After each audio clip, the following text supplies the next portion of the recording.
musuh, tidak boleh orang lain duduk. Begitu hebat.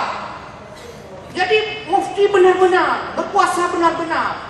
Datang Nuruddin Araniri melihat, luar biasa, cemburu dia, iri hati. Dia mau masuk, tidak boleh dekat. Pulang dia ke India balik. Setelah Syamsuddin Purwadarani meninggal, balik lagi. Setelah itulah Nuruddin Araniri mengharamkan wujudiyah itu tadi. Jadi sepertinya tidak berkembang lagi, buku-buku dibakar, orang dibunuh. Di sini juga banyak dibunuh. Jadi dibunuh yang disebutkan fatwa Nuruddin Araniri. Nuruddin Araniri itu dalam buku tasawuf, dia mengarang buku tasawuf, amalan tasawuf, ada dia. Ada ilmu tentang tasawuf. La ya'rifu sufi illa sufi. Sufi tidak akan bisa dipahami, tidak bisa dijiwai kecuali orang sufi. Nuruddin Araniri paham sufi. Kenapa dia cari celah untuk mengharamkan wujud dia? Karena dia kepentingan politik di situ. Ada kepentingan politik dari situ, mau mendudukkan kekuasaan di situ. Akhirnya dia bisa masuk pada masa Iskandar Sani. Kemudian nanti pada Ratu Safiatuddin, istri Iskandar Sani, anak Iskandar muda, dia tidak mendapat penghormatan lagi. Balik kampung dia. Kuburannya di kampung, bukan di Aceh. Jadi ini maknanya berpolitik dia di situ, mendapat sesuatu. Jadi kemudian datanglah nanti Syekh Abdul Rauf setelah Aceh itu bunuh-membunuh. Itulah darah-darah yang pertama tumpah di Aceh, darah-darah sufi. Darah sufi yang dibunuh dengan fatwa itu Nuruddin Araniri. Saya tidak bangga sebagai rektor Araniri kalau nama Araniri itu memang benar seperti itu. Jadi datanglah Syekh Abdul Rauf itu ilmunya luar biasa, pulang juga dari Arab, keempat-empatnya ini produk Arab. Tidak ada beda ilmu yang dapatkan di sana, dari sumber yang sama malah. Jadi beliau datang mendamaikan. Termasuk peran besar luar biasa lagi Syekh Abdul Rauf Wasigili itu pada saat itu 4 orang ratu di Aceh. Tidak pernah ada dalam dunia ini. Mulai Nabi Adam pun tidak pernah ada sampai sekarang ratu 4 orang memimpin negeri Aceh. Tak boleh, haram. Arijalu kawamu wa nisa, tapi di Aceh boleh, aman dan nyaman. Itu Syekh Abdul Rauf ilmunya luar biasa. Mendamaikan antara ini kepentingan-kepentingan.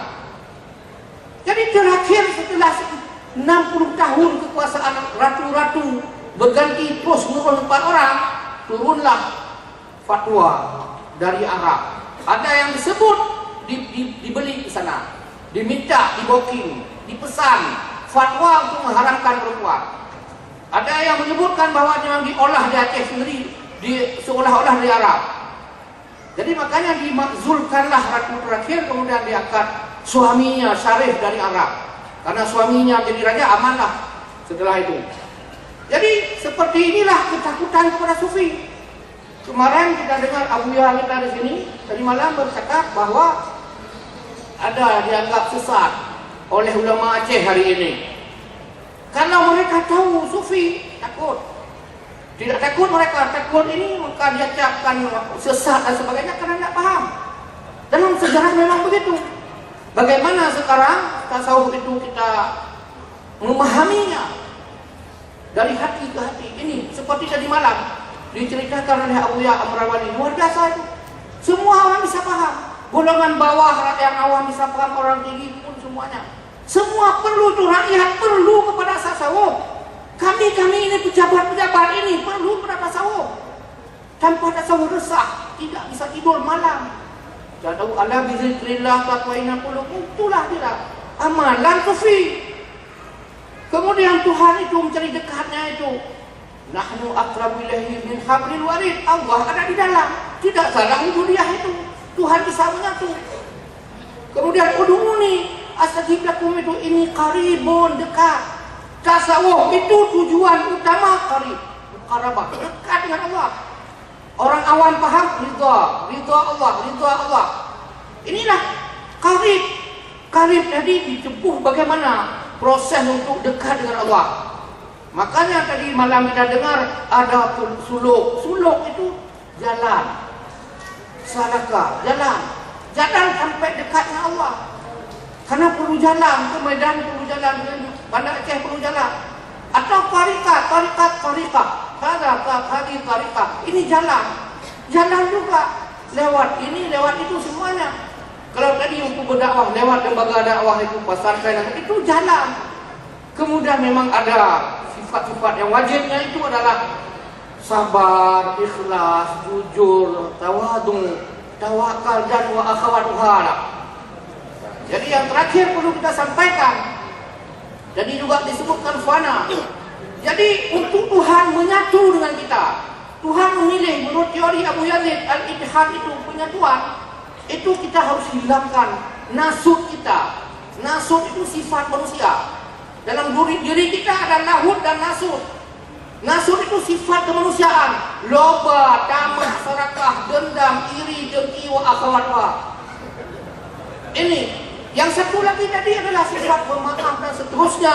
Itu sama sejalan dengan sifat-sifat Tuhan. Sifat 99 itu. Sifat pemaaf, kita boleh juga. Tuhan ada, adil, kita harus adil. Lebih-lebih pemimpin, Tuhan juga ada. Memang adilnya tidak sebanding, luar biasa jauhnya. Tetapi itu ada sifat sama kita. Pada saat fania, wa fania awsaful madmumah, kita hilangkan sifat-sifat madmumah yang tercela itu. Wa baqiya, dan tersisalah awsaful mahmudah, yang kita pelihara, yang kita bina, kita rawat, kita jaga adalah awsaful mahmudah. Mahmud itu terpuji. Sifat-sifat itu saja. Pada saat seperti itulah Allah bisa menyatu dengan kita. Karena Allah Maha Suci hanya bisa ketemu dengan hati-hati yang suci, dengan jiwa-jiwa suci, dengan tubuh-tubuh suci. Allah Maha Besar, Allah Maha Agung, Allah Maha Suci dan sebagainya. Kita orang biasa ini susah penuh. Makanya kemarin pas sekali apa yang disampaikan oleh Abdullah Amran, bahwa orang awam itu disebut dengan pemahaman awam, yang sufi disebut dengan tasawuf biasa disebut dengan khawas, yang terakhir mungkin insan kamil di sini, yang itu disebut wali-wali Allah. Itulah khawas bil khawas. Terima kasih, saya mohon diperbanyak maaf atas semua kekurangan ini, atas segala keterbatasannya. Assalamualaikum warahmatullahi wabarakatuh.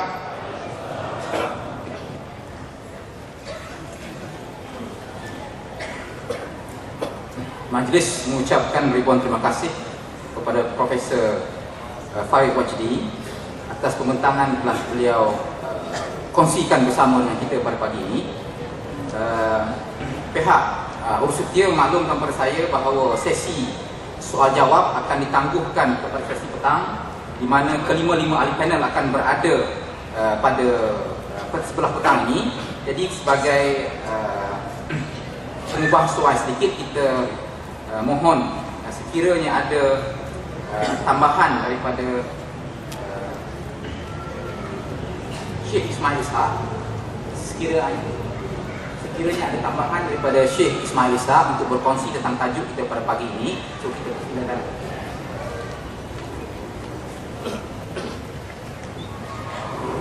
Bismillahirrahmanirrahim. Saya rasanya Acehnya petani ini ada perkara yang agaknya sama. Tadi Tuan Prof bilang di Aceh ada ratu, pemerintahan ratu. Begitu juga kerajaan Patani Darussalam sejak daripada 1450 kerajaan pertama sampai pada kerajaan yang ke-6. Terbangunlah kerajaan ratu di Patani Darussalam tahun 1584 sampai 1616. 102 tahun Patani di bawah ratu yang memerintah, terdiri daripada ratu hijau, ratu biru, ratu kuning, ratu umum. Jadi nama ratu di Patani itu jadi nama warna di sini. Warna. Jadi empat orang ratu itu hanya sebagai yang dipertuan negara saja. Pentadbiran pemerintahan di dalam tangannya Datuk Bendahara, yang mana Datuk Bendahara di Patani itu terdiri daripada para ulama yang menjadi juru pentadbir negara Patani Darussalam. Jadi jawapannya, apabila ulama memerintah mentadbirkan negara, jadi satu perkara yang untuk kita buat fokus semasa kolonial British yang kuat itu Raja British yang nama King James James I. Dia sudah takluk dunia seluruhnya, tetapi yang satu perkara yang ajib di Fatani itu, British menghantarkan satu perwakilan yang namanya Peter Forrest dengan surat mohon untuk dapat berniaga dengan Fatani. Di Peter Forrest namanya. Jadi alhamdulillah semasa Ratu memerintah itu boleh dikatanya semasa keemasan Fatani, semasa itu. Jadi satu lagi pula untuk maklumat kepada kita yang rapatnya Fatani dengan Aceh. Jadi kami di Fatani semuanya ulama-ulama masyarakat Fatani, kita rasanya terhutang budi kepada pendakwah ulama-ulama pendakwah Aceh. Yang mana saya kata tadi, Syekh Muhammad Syahid Al-Basisa walau aslinya daripada Yaman, bergerak dakwah dulu di Pasai, Samudra Pasai, dan sampai di Fatani berkahwin dengan orang tempatan. Orang Patani bilangnya Abu Pasai ataupun Datuk Pasai. Ini adalah hubungan yang sangat-sangat rapat, hubungan dalam segi keislaman yang mengislamkan Maharaja Patani. Seorang lagi ulama besar Fatani, Syekh Daud bin Abdullah Al-Fatani, juga setelah Fatani dipecah oleh Siam 1786, Syekh Daud usia kurang lebih 18 tahun hijrah ke Terengganu, di Pulau Duyung Terengganu. Lepas itu dihantar oleh orang tuanya belajar di Aceh 2 tahun. Jadi alhamdulillah Syekh Daud belajar di Aceh 2 tahun. Belayar pula 3 bulan, pergi belajar di Mekah 30, dan juga di Madinah 5 tahun. Itu Syekh Daud, Tuan punya kitab Durus Amin, dan juga Faraq Masail dan lain-lain lagi. Jadi hubungan yang sangat rapat antara Fatani dengan Aceh. Begitu juga ketika pergi kepada Banjarmasin. Banjarmasin seorang putra Banjarmasin, yaitu Syekh Muhammad Arsyad Al-Banjari. Sebelum nak melanjutkan pelajaran pengajian Islam di Makkatul Mukarramah, juga belajar dulu di Fatani, di pondok yang namanya Pasantren Paupok di Fatani. Jadi Muhammad Arsyad Al-Banjari agak usia lebih tua pada Syekh Daud. Semasa itu Syekh Daud masih kecil lagi, remaja. Belajar juga di pondok Paupok, sama dengan Syekh Banjar Al-Banjari, Syekh Muhammad Arsyad Al-Banjari. Seorang lagi ulama terkemuka di Nusantara, tak lain tak bukan tuan punya kitab Hidayatus Salikin, kitab Syiarus Salikin Tasawuf yang besar itu, ialah Asy-Syahid Syekh Abdul Samad Al-Falebani. Beliau belah ayahnya Kesultanan Kedah, belah ibunya di Palembang. Semasa kecil dihantar untuk belajar di pondok Paupok di Fatani, sama dengan jadi rakan, jadi sahabat dengan Syekh Daud dan juga Syekh Muhammad Arsyad Al-Banjari yang mereka abangnya. Jadi ini adalah satu hubungan ulama-ulama Nusantara. Sebelum nak melanjutkan pelajaran di Mekah, belajar dulu di Fatani dulu, di pondok Paupok. Jadi alhamdulillah, selepas pada itu, jadi alhamdulillah saya ingin sebut seorang lagi, Syekh Daud bin Al-Fatani ini dilantik oleh kerajaan Osmaniyah Turki menjadi Amirul Hajj di Mekah. Boleh dikatakan orang Melayu Nusantara pertama yang jadi Amirul Hajj semasa itu. Dan seorang lagi Syekh Wan Ahmad Al-Fatani, yang mana beliau ini adalah satu abad yang berbeza dengan Syekh Daud. Dia adalah guru kepada banyak ulama-ulama Nusantara. Sepertinya kalau Kelantan tu kenali, kalaulah di Indonesia Pak Kiai Hashim Ash'ari, pembangun Nahdlatul Ulama, itu adalah murid Syekh Wan Ahmad di Mekah, Al-Fatani di Mekah. Jadi maklumat, di Nusantara ini Syekh Wan Ahmad orang yang pertama membentukkan organisasi yang namanya Jami'ah Fatani di Mekah tahun 1870 Masehi. Jadi selepas pada itu di Nusantara Indonesia, Cokro Aminoto membentukkan syarikat Islam tahun 1912. Jadi ulama Fatani mendahului untuk mengorganiskan para pelajar yang di Mekah itu, selain mendidik tentang ilmu, juga mengasuh, mengarahkan semua pelajar-pelajar, murid-murid itu menjaga, mengawalkan tanah air sendiri.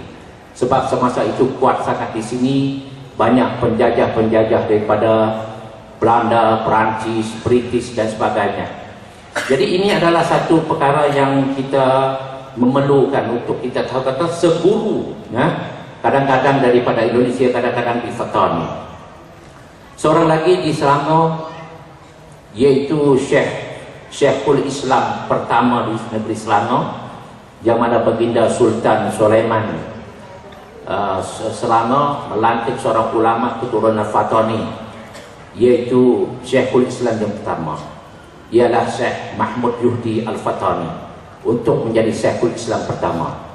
Beliau adalah anak kawanan perang Patani. Jadi semasa Patani pecah, beliau dilahir di kota Bangkok dan sambung pelajaran di Mekah dan jadi ulama besar. Dan anak pula Muhammad Zuhri itu juga menjadi ulama besar di Jambi. Ini adalah ulama-ulama Fatani yang berperanan di kawasan kita di sini. Seorang lagi di Kedah, Tuan Hussein Kedah Al-Banjari, juga murid kepada Syekh Wan Ahmad Al-Fatani, yang bergerak Islam, buka pondok pesantren di Malaysia, di Kedah. Maka di sini apabila alhamdulillah kerajaan Islam bermula di Fatani Darussalam, struktur pemerintahan Dewa Raja sudah bertukar menjadi pemerintahan cara Islam, dan Sultan yang sangat-sangat cinta kepada ulama dan agama mendapat Fatani itu nama gelarannya Fatani Darussalam, itu cermin dan serami Mekah. Masya Allah, alhamdulillah. Jadi yang kita pikir, kalau kita benar-benar tidak mempelajari tentang sejarah, kalau di Malaysia dan Indonesia sekarang, apabila kita sebutnya orang Patani Thailand itu, tidak tergambar lagi tentangnya ulama dan peranan sebagai dakwah Islamiyah. Terkenalnya orang-orang Thailand itu juara restoran, juara tom yam. Jadi disinilah saya rasanya sejarah dapat untuk kita mencetus kesedaran kembali kepada kita. Jadi mohon maaf sedikit, saya sedikit nak bayangkan doa Syekh Wan Ahmad Al-Fatani, yang mana beliau berdoa supaya negeri-negeri Melayu ini dapat sebagai wawasan dan doa beliau yang sangat-sangat penting. Syekh Wan Ahmad Al-Fatani mengatakan, dan adalah hamba yang hakir, sudah berapa lama bahawasanya Allah Ta'ala lagi akan memperdengarkan hamba. Ini luah-luah kata-kata kitab Jawi Petani asli ini.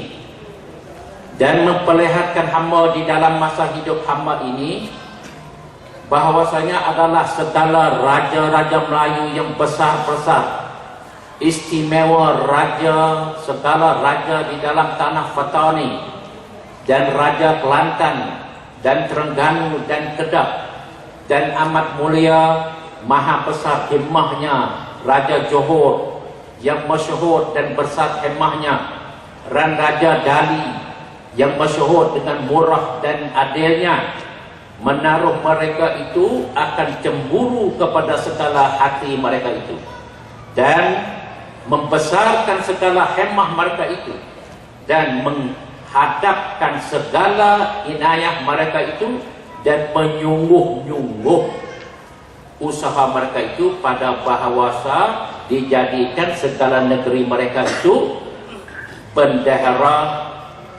benderaan ilmu, perladungan kepandaian, dan membuka segala mata anak jenis mereka itu kepada memandang cemerlang kebajikan dan andalan, supaya ada kelihatan kemegahan bangsa Melayu antara segala alam, dan tingginya nama mereka itu di antara Bani Adam. dan bertambah-tambah kelebihan ulama mereka itu atas segala ulama, dan bertambah nyata agama mereka itu atas segala mereka. Itulah doa Syekh Wan Ahmad Al-Fatani kepada seluruhnya raja-raja. Dan satu lagi saya ingin menyebut Sultan Terengganu, yaitu Sultan Zainal Abidin III, juga murid Syekh Wan Ahmad Al-Fatani. Demikianlah sedikit kita berfungsi. Mudah-mudahan kita berdoa supaya Allah SWT menghimpunkan kita ke semua. Kita berhasrat, berazam dengan kukuh, bersungguh untuk memperjuangkan lagi, tidak terhenti-henti untuk kita mengembalikan maknanya jasa-jasa kakek-kakek kita, nenek moyang kita yang mengasaskan akidah as-sunnah wal jamaah di Nusantara ini. Kita generasi baru, kita orang baru, dan kita orang tua yang dewasa ini, insyaallah mudah-mudahan pengorbanan kita itu akan menjadi tauladan kepada anak bangsa kita untuk mewarisi cita-cita perjuangan Wali Songo itu. Sekian, wabillahi taufiq wal hidayah. Wassalamualaikum warahmatullahi wabarakatuh. Terima kasih. Terima kasih diucapkan kepada Syekh Ismail atas penggulungan beliau berkenaan dengan tajuk tadi. Kita masih ada masa, kita akan berhenti pukul 10.30. Jadi kita juga ingin jemput sekiranya Profesor Farid Wajdi ada perkara yang ingin dikongsi bersama dengan kita berkaitan dengan tajuk yang kita bincangkan pada pagi ini, sejarah perkembangan Islam di Nusantara. Terima kasih lagi. Ada hal yang mau saya sampaikan kepada kita semua, bahwa tasawuf ini sangat berpengaruh dalam kehidupan kita sebagai orang Muslim, baik yang berkaitan dengan beribadat kepada Allah maupun yang berkaitan dengan hablum minan nas.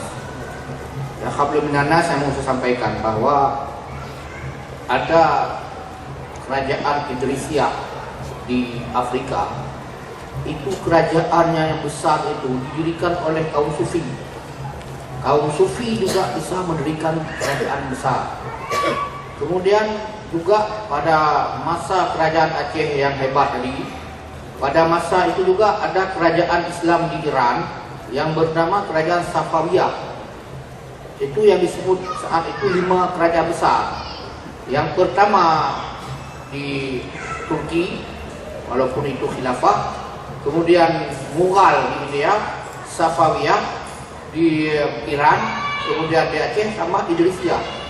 Jadi Safawiyah itu mulai dari awal, dari pertama penumbuhan kerajaan itu orang Sufi. Disebut juga dalam sejarah itu kerajaan Sufi. Jadi kerajaan Aceh yang hebat tadi itu, hebat tadi saya banding dengan hari ini. Hari ini kita provinsi yang sudah ada awal sebelumnya sudah kecil, kemudian kita tunduk kepada lain wilayah. Dulu orang tunduk ke kita. Pada masa dulu yang tidak hebat lah, zaman tidak maju, tapi bisa berpuasa sampai ke sini. Jadi itu tidak lain kecuali pengaruh Sufi itu, pengaruh tasawuf yang diterapkan itu menjadi ajaran atau aliran kerajaan. Dalam Sufi itu ada logikanya, ada falsafahnya. Tidak mungkin menceritakan teori wujudiyah, menyatunya Allah dengan alam itu dengan mudah. Harus main logika, falsafah. Jadi dengan falsafah itulah orang bisa berfikir, afala tatafakkarun, afala taqilun,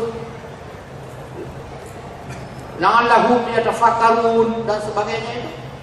Ini fungsi ini manusia diberi oleh Allah lebih ini dengan makhluk-makhluk lain. Usjudu li Adam fasajadu illa iblis.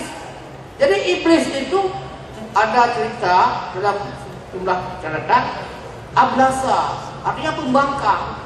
Dia guru-guru malaikat. Guru-guru malaikat ya. Tidak mau dia. Khalaqahu min tin, ciptakan dia itu ya Tuhan, Adam itu di tanah. Wa khalaqani minna, saya dari api. Aba, enggan dia, wastakbara, takabur dia. Dia tidak mau dia tunduk kepada Adam. Karena Adam dari tanah. Tapi bukan begitu. Kelebihan Adam ada ilmu di sini, ada otak. Maka malaikat fasajadu, padahal malaikat itu sudah bangga. Ya Allah, kami sudah beribu-ribu tahun. Nahnu nusabbihu bihamdika wa nuqaddisu lak. Kami sudah bertasbih mengingatmu, bertaat kami itu sudah beribu-ribu tahun. Kenapa ya Allah disuruh sujud kepada anak baru lahir ini? Sujud di sini kata orang pasir sujud tahiyah. Lebihnya itu tahiyah menghormati. Tahiyah at-tahiyah itu penghormatan. Penghormatan kepada Adam karena Adam ada ilmu. Ilmu tidak akan masuk tanpa akal. Inilah Allah mengatakan afala ta'qilun.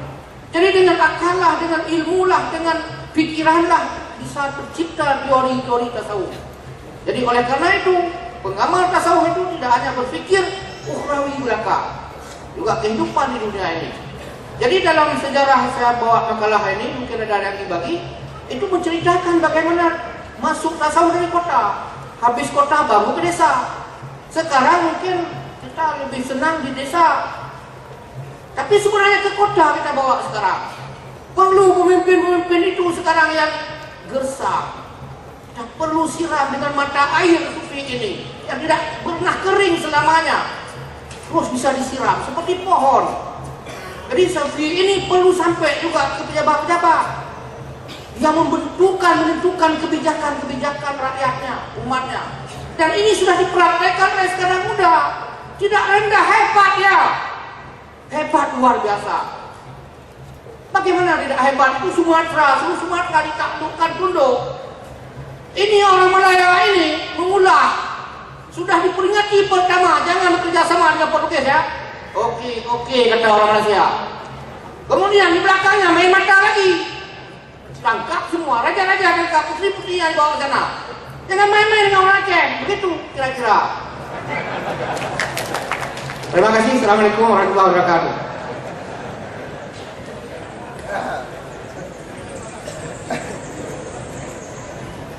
Majlis mengucapkan ribuan terima kasih kepada Profesor Farid Wajdi atas sesi penggulungan beliau. Jadi kita akan berhenti untuk sesi rehat dalam sekitar 20 minit. Kita akan kembali ke Dewan ini untuk bersidang semula dalam sekitar pukul 10.50. Sebelum kita berhenti rehat, ada satu pengumuman daripada pihak Ursutia. Pada petang ini, selepas solat asar, akan diadakan majlis pembacaan qasidah burdah dan maulid al-malik. Jadi kami pihak Ursutia ingin menjemput para peserta sekiranya ingin mendapatkan buku qasidah untuk sama-sama mengalunkan qasidah pada petang ini, boleh mendapatkan di meja pendaftaran dan dengan kadar infaknya ringgit Malaysia RM10 ataupun lebih daripada terpulang. Jadi kita akan